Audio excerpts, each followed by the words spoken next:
Folks, I don't know if you know this, but Ryan Pineda held a Wealthcon event last week, and it turns out like 5 or 6 people in my network are the millionaire experts went to that event. Omar here, Adrian, Jason Stratton, and many, many others. And I'm talking to Omar. I'm like, how was the event? So first off, it was a multi-day event, right? I think it was 3 days. Yep. Where was it? What city was it in? It was in Hollywood. Oh, Hollywood. Okay. Yeah. So tell me about the event. I know Ryan puts on some amazing things. Like 1,000 people were there or something. Yep. 1,000 people. It was Tuesday, Wednesday, and Thursday. Tuesday was the bonus day, which is like MVP day, where we just discussed like a little more hands-on, Mhm. and that was an extra, you know, charge there to be part of MVP or All Stars. I'm an All Star there with them, so I got to participate, which is great. But the main event, Wednesday and Thursday, phenomenal. I mean, the speakers were great. The good thing about these events that I want to share with you all is that there's other people that are doing the business that you're doing. Okay. And when you start asking questions, you start mingling, you start networking, you start finding out like, hey, this person, that person, wow, this guy's doing, $200,000 a month. This guy's doing $1 million a month. You don't know who you're talking to until you strike up a conversation. Brent Daniels was there too, which was Hmm. phenomenal. Talk to people. And if everybody knows who he is, TTP, obviously every single thing that we do in our business, Michael as well, he cannot do it by being mute. Okay. Hmm. You have to learn to talk to people.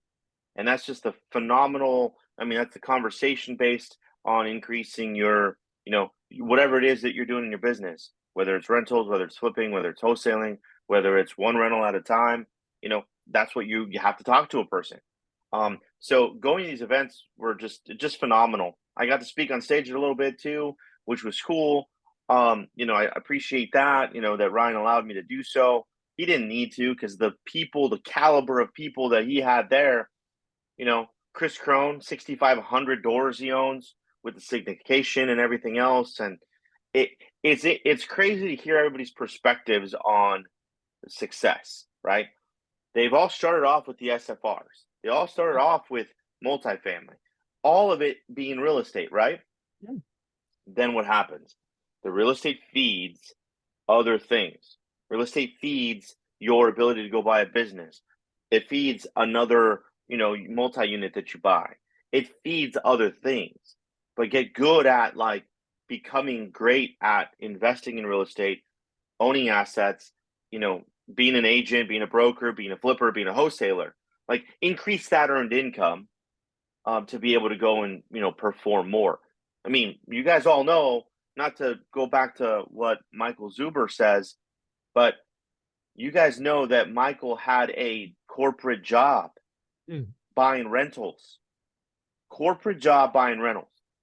If that's not some type of like um, success in itself, you have a 9 to 5, you have a team, and then you're starting to chip away buying rentals. Him and Olivia buying rentals, Yeah. and then now where? Let's see where he's at now. So anything is possible.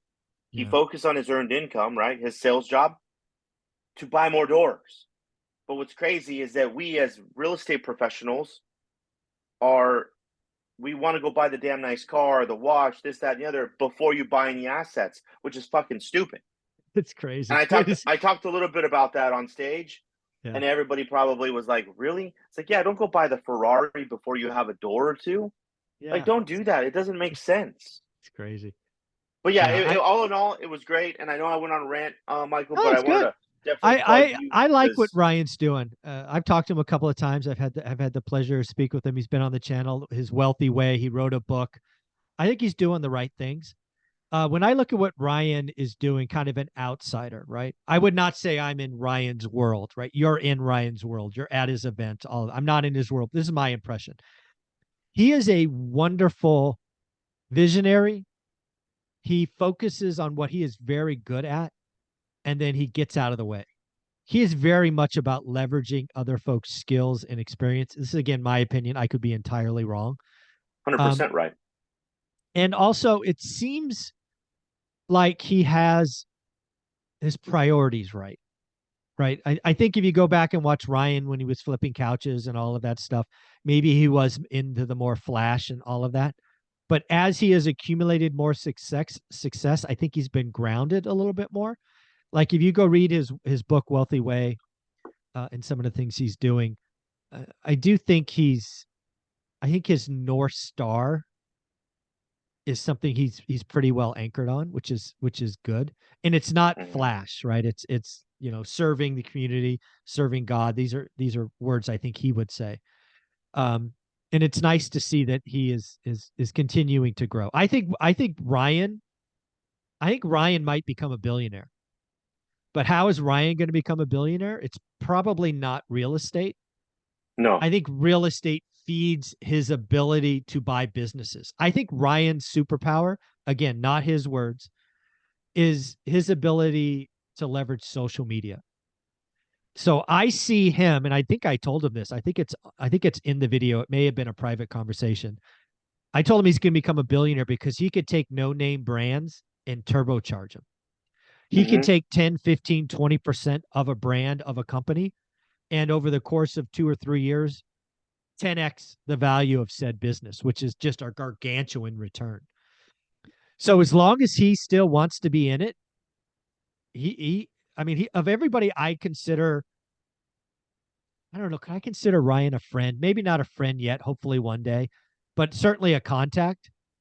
I think he's the only person I know that could become a billionaire because he has that The trajectory, I think. trajectory. Yeah. Yeah. And No. And I can see the plan, right? I mean, like it makes uh-huh. sense. Some people say, "Hey, I want to be a billionaire," but like there's no plan. It's like it's No. like It, there's no system either. yeah, yeah. And then that's the one thing that's crazy about Ryan is that when I first met him, it was a small event, Mike, and it was two companies, three companies at the most, and that's it. And Mhm. then now he has like six, seven companies, all doing $1 million or more. Two of them are pushing eight figures. Um, and it's insane, right? He removes himself out of the position. He doesn't start a business unless there's someone that's going to be there on the front line, not him. Oh, So, there you go. no, So literally, he does he that right even up said front. that Oh right up wow. front. He works Oh, there we go. backwards. That's so smart. And Yeah, that's good. I see it too. We talked about it. I'm like, he'll exit. He will exit at $1 billion or more on wealthy world, Yeah, yeah, wealthy investor, wealthy this, wealthy. I mean, it's all a brand.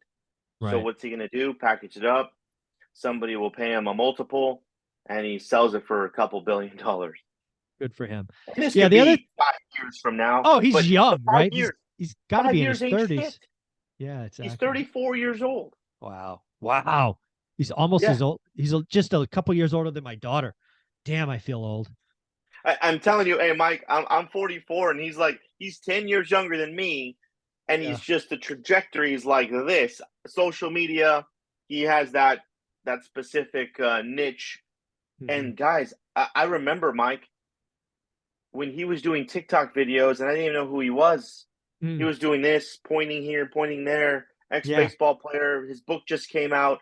Yeah. Nobody knew him, and then Yeah. boom, went straight to the moon. Okay. Yeah.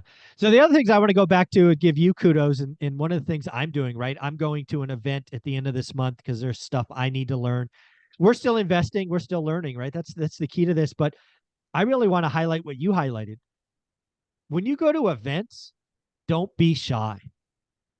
Network, talk to people, talk to your neighbor, sit different places because you never know who you're going to meet. You never know the question that's going to spark. It should not, most of the events I go to, it's not about the speakers per se. It's who's attracted to come to these events. Yes. Because again, you're paying to play, right? The event I'm going to in Vegas, Olivia and I are spending, I don't know, 3 grand all in. I expect to make 100x that. I want to make 300 grand because of that. I'm not playing small. So, and again, you got to network, got to meet a lot of people. Uh, I'm telling you, in this scary environment, you need to network more. You need to get around people moving it. There's so much negativity. You don't need that stuff. Get away from it. Get around positive people doing the work. It's not easy. It's never easy. Frankly, the last 2 years were a mirage. where any idiot could make money. That's not how it's supposed to be. The next couple of years are more what the real world is, and I look forward to it. So, any other closing thoughts? I've actually spoken to Chris Crone once. He was driving in one of his cars, and he and I had a 10-minute conversation. He's an interesting guy. What was his talk track? He has a jet now, right? He's flying a private plane or something crazy. Yes, He's got two. Oh my God, two. he's got two. Wow. And we talk about this, Mike, not about the jet. Okay, he focuses only on real estate that's 225K and under, SFRs. Yeah. And he's willing he wants to get 25% appreciation, right? 25% return on the money invested.